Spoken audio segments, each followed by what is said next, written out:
जिल्हा परिषद प्राथमिक मराठी शाळा खानापूर नवी। आज 15 ध्वनी विषय विज्ञान।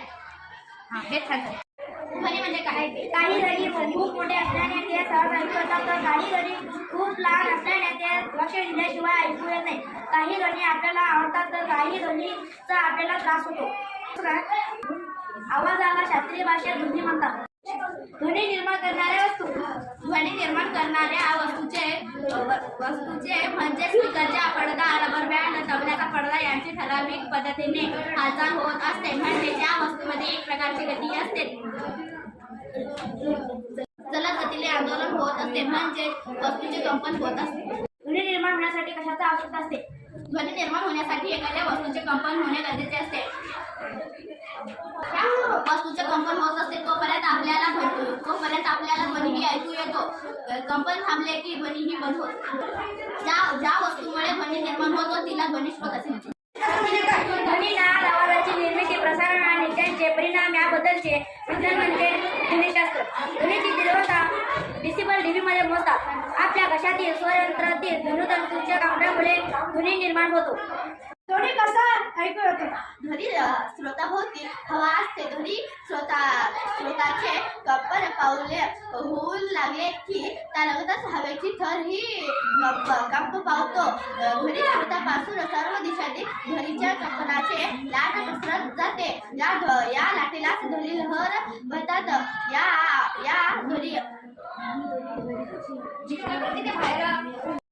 या ध्वनी लहरी आपल्या कानापर्यंत पोहोचतात। कानातील पोकळीत नाजूक पडदा असतो, तो कंप पावतो। या कंपनामुळे निर्माण होणाऱ्या संवेदना कानातील चेतूद्वारे आपल्या मेंदूपर्यंत पोहोचतात आणि आपल्याला ध्वनी ऐकू येतो।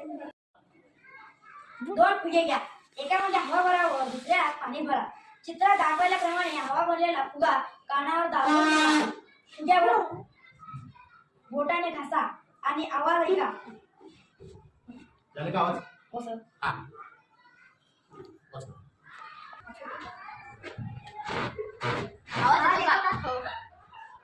आवाज येतो का? नाही। ओके। कोणत्या फुग्यामधून आवाज अधिक स्पष्ट ऐकू आला? एक पाण्याने भरलेले भांडे घ्या, त्याच्या कडेवर छोटासा आघात करा। तुम्हाला काय दिसते? भांड्यातील पाण्यावर लाटा निर्माण का झाल्या आहेत? मी सांगते। ध्वनी स्रोतापासून हवा असते। ध्वनी स्रोताचे कंपन होऊ लागले की त्यालगतच हवेची थर ही कंपन पावतो। पासून सर्व दिशांना ध्वनीच्या कंपनाची लाट पसरत जाते। या लाटेलाच ध्वनी लहर असे म्हणतात। ध्वनी लहरीचे प्रसारण वेगवेगळ्या माध्यमातून वेगवेगळ्या वेगाने होते। ध्वनी प्रसारण वायूपेक्षा द्रवापेक्षा स्थायीतून अधिक वेगाने होते। ध्वनी लहरीचे प्रसारण वेगवेगळ्या माध्यमातून वेगवेगळ्या वेगाने होते। ध्वनी प्रसारण वायूपेक्षा द्रवापेक्षा स्थायीतून अधिक वेगाने होते। ध्वनी स्रोतापासून ध्वनी लहरी सर्व बाजूंना पसरणे म्हणजे ध्वनी प्रसारण होय। ध्वनी स्रोताभोवती असणाऱ्या ज्या पदार्थातून ध्वनी लहरीत पसरतात त्यांना ध्वनी म्हणतात। निर्वात म्हणजे काय? निर्वात म्हणजे जिथे हवा नाही अशी संपूर्णपणे असलेली जागा। गोंगाट आणि ध्वनी प्रदूषण। मोठ्या आवाजामुळे कर्कश वाढते। अशा आवाजामुळे गोंगाट म्हणजे ऐकण्यास त्रास देण्यास असणाऱ्या ध्वनी होय।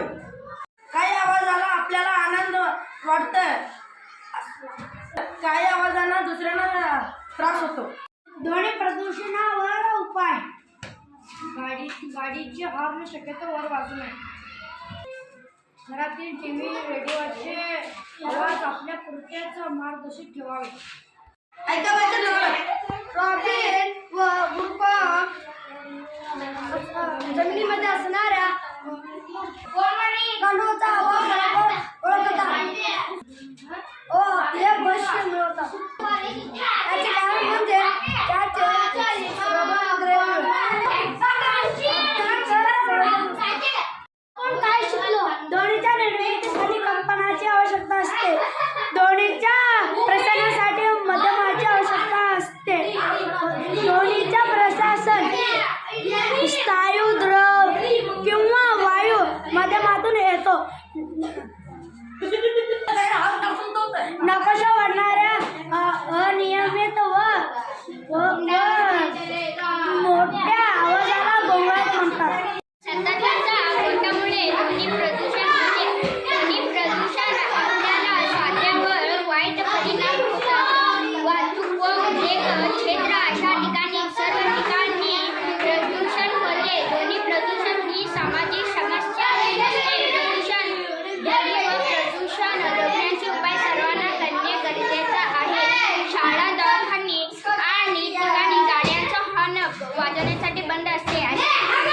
पाहिजे. घरातील टी व्ही रेडिओचे आवाज आपल्या पुरतेच मर्यादित ठेवावे.